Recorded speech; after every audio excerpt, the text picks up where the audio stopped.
Let's get it going on a Friday, an absolutely gorgeous afternoon in Metro Detroit. You're stuck with me. No Stoney, no Rico, no problem. Show goes on. We got a lot to get to, so let's jump right in. You heard Otto's update minus the ethnic slurs, and we do apologize about that. Jeremy can't control himself. The point is, David, you wanted one segment on Beasley. Let's do it, because I think this is definitely a case of both things can be true. A, the team couldn't sign him when the news broke. And B, he has every right to be aggrieved in that he didn't do the things he's accused of as it pertains to gambling. And it did cost him a lot of money. This is no different than when Lyle Collins came out of LSU and was accused, I don't know what it was, of like shooting a pregnant woman or something. He didn't do it. He went from a first-round pick to undrafted. What's your recourse? Now, the problem is, that doesn't mean Malik Beasley's a good guy, and it doesn't mean he belongs in this locker room. He still owes half of Detroit money.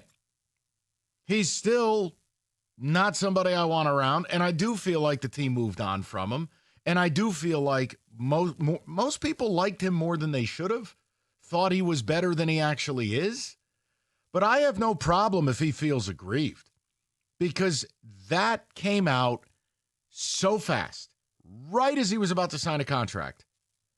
And, I mean, David, let's say he was going to sign 3 at, I don't know. The report was 3 at 42, I believe. All right, I was going to say 3 at 50. I mean, David, is he going to get 1 at 8? Someone will sign him. But my point is it shouldn't be us. Yeah, someone will sign him, but it should not be the Detroit Pistons. Look, just this past Saturday, I actually got into a colorful conversation at the barbershop about Malik Beasley. Again, you're out of control. This barbershop brings out the worst in him, Kenny. It does not. It only does when people bring up things that I don't agree with. And it was Welcome to America 2025. You get it? I do. And so this gentleman, it begins to say, well, there's reports out there that he may be, a free man and they're not going to charge him. And I'm like, okay, well, I want to sign him. No, thank you. We have a young core here. We have a foundation that we're trying to build and develop in Detroit for the Detroit Pistons. I don't want Malik Beasley any part of that. I don't want to sign him, and I get it. There are worse individuals out there. No, he didn't kill anyone. No, he didn't sexually assault anyone. No, he just didn't pay anybody. He just didn't pay anyone. And I don't need that, though, because there's a pattern here with him that I don't want anywhere near my young players. I don't want anywhere near when I'm trying to continue to build and be a great franchise. I don't need it. So I'm against signing him, okay? I don't know, my friend's texting me. Oh, let's go get him. Let's go sign him. Please miss me with that. It does feel the organization moved on. And look, just because I don't love what they did this offseason, it doesn't mean they didn't do anything. And I don't think there's a role for him anymore. I was more focused on, David, like, he does have a right to be aggrieved because he got put through the meat grinder. Now, that doesn't mean he's innocent of being a bad guy. You stiffen everybody all over town. You got evicted from your apartment. You owe your barber $30,000. You owe your jeweler $30,000. Come on, you're not a good guy. And that's before we get to some of the other things in his past. The point I'm making is the criminal investigation for gambling is a scarlet letter that ends your career. He didn't do those things. So I do think he should be signed by someone. I just don't think it's us. But if you wanted a reprisal of it, we wanted to at least open the show with one segment on it. I'm not mad if you want him back, but I'm sure as hell not going to be the guy pounding the desk saying we need to do this. I moved on from him. And also, too, he was atrocious in the playoffs. Because once again, he's not a playoff player. He's not. And I'd rather move on. So, David, do you at least understand my point? He does have a right to be angry. Now, no, I don't think he should go to social media and vent. That's the thing. And that's another reason why I don't want him. He's showing his immaturity. You're right. He should be upset. Speak through your agent, though. I don't need you to get on social media tonight and spill everything of your anger. I don't need that. And you're right. I think the team moved on. Clearly, they had the mid-level exception all set for him. And they moved on from him. There's only about $7.5 million left. That ain't the mid-level exception. Do NBA contracts even go that low? I don't even know. I feel like G Leaguers are making 7.5 the way the NBA's going. So they've clearly moved on, getting Duncan Robinson and others. They're moved on. I'm moved on. That's okay.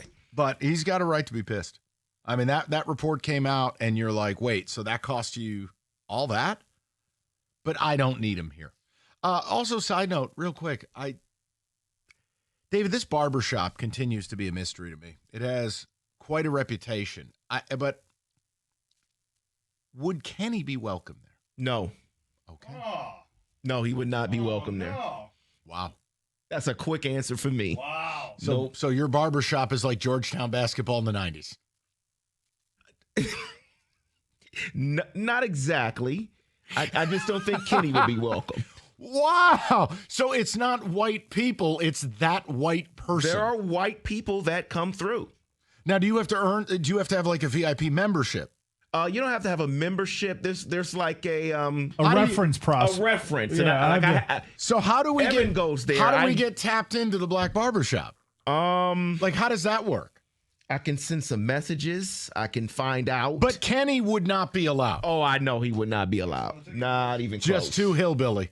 There's no amount of reference point that would allow him to get his haircut there. He wouldn't know what to do in that place. Now, is it like Armageddon of sports arguments? Is it like an episode of First Take? Is that what I'm walking into? It can become that. Evan has just walked in. It can. I like how Malik Beasley turned into you actually paying your barber. Evan, what do you want? I go to the barber. There's no way. Yes. You go to his barber. I'm going tomorrow. Yeah. No. So hold on. He said Kenny would not be welcome there, but why are you? Why is this? First of all, hang on. Why am I not like 100% not welcome? Because they don't. You listen to Kenny Rogers. They don't do the cut that Kenny gets. No, sure don't. What is the Kenny cut? He always wears his hat. Take it off. Show the cut. What do you call that? Exactly. Is that the Teenage Mutant Ninja Turtle? What is that? So, but there are heated debates. I was like, they were trying to goat me into the LeBron Jordan debate last time I was there. I didn't take the bait though, because they know where I stand. There's a part of me that almost wants to go to this barbershop, and I don't even want a haircut. I just want to listen to the arguments. So there's always one guy in there on Saturday mornings when I go, and he's trolling for something. He's a Packer fan, so he hates the Lions. Oh, that guy. I know that guy. Yes. So he's always trolling Lion fans, which is pretty much everybody in there. They know my stance on the Lions, so they know I don't get into it. But I pick and choose my battles there. Now, what happens if you just want to get your haircut and not talk to anybody? I've done that. You could do that. I can totally sit there and be silent. But there was one time. Is it like a Brazilian steakhouse? You hold a paddle up that says red for no conversation, green for bring it on? They should have it, because there's some times where I don't really want to talk in the morning. It's early. I go early Saturday mornings. But one time a young buck was in there talking about how LeBron is so much greater than Jordan. I'm sitting there, I'm biting my tongue, and then I finally said it. I said, you got to stop because you're wrong. Why am I wrong? I go, you're wearing Air Jordans right now. It's over. You can't be defending LeBron when you're wearing the other man's shoe. Now, what's the application process for a white guy? Fly. Well, I don't know that word's ever been associated with me. So I would not be able to be tapped into the black barber. I don't know. Go. I think you could go. And I'd like to state for the record, I think Not everybody gets an invite but me. Yeah, but hold on. My credentials are pristine because multiple callers have said I am welcome at the cookout. You are not. All I'm going to say is I don't see color with you two. Thank you. With him, I see color. Oh, God. Oh, my. Looks like that. Kenny's skin tone matches a paper notebook. No, but you get a nice high, tight fade. You could go there. I'd be fine. I think I'd be okay. Look, by the way, you want Beasley back? No. Okay, good. Absolutely not. There you go. We've concluded that. David, some ticket text, please. I actually would love to see Kenny have to apply to get his haircut there. I'm kind of interested. But right away, David went, no. Him? Never. You? Sure. Should I put us all on a FaceTime tomorrow morning and put Kenny on there and ask our barber Scott if he would cut Kenny's hair? You can ask. Oh, man. I can't wait for this answer if you do that in the morning. What's Scott's story? He's a nice guy. Oh, great dude. Great dude. Great dude. He's family to me. Couple twins. Great dude. Well, so what's the story? He just doesn't like white guys? Or like, what's the deal? No. He loves everyone. He does. But he loves everyone. He doesn't like that person. I'm pretty sure every single person I see leave there, they say, hey, Scott, see you Sunday. And they're talking about church. And that's probably why they Please listen to the radio. avoid racial slurs. All right. Well, this is tremendous. David, try to link Kenny up there. I'll pay for the haircut. I just need you there when it happens. I gotta see what happens. That'll be like, Evan, that'll be like Jurassic Park. They lower the yak into the Velociraptor pit. As Kenny gets lowered into the chair and gets destroyed in sports debates. I don't think this had to do with a white guy, but a white guy came off the street and wanted a haircut, and they flat out denied him and said, "We don't have time for you." I like that. There's an exclusivity to it. Correct. Chris, you need an appointment. No walk-ins allowed. You need an appointment. It does say it time. on the front door. Okay. Someone David says no shirt, no shoes, no Kenny. Kenny shows up shirtless in Wranglers. From Tom, he says, is there a password for the Black Barbershop? If I walk up and say colored is fine, do I get in or get jumped? Yeah, you might get jumped. Yeah, I was going to say, that's probably not a good lead. On Malik Beasley, yeah, miss us with this weak take, David. This is the NBA. Most of these guys are terrible dudes. But David, but I don't need terrible dudes on my team, But though. David has a point. You know what? Malik Beasley served his purpose. And now you've moved on. And there probably isn't a role for him anymore anyways. All I wanted to do is not to stand up for him, but to say, look, the things that bothered me most outside of the gambling are still relevant. How you live your life and the example you set does play a role. Now, if you're a great player, with, of course, Malik Beasley is not, you might be willing to put up with more. Enter Ja Morant. But when you're a role player who also is not a person you want your young rookies or young players learning from, it's okay to say, I just don't need that guy here anymore. But that doesn't mean he's a criminal.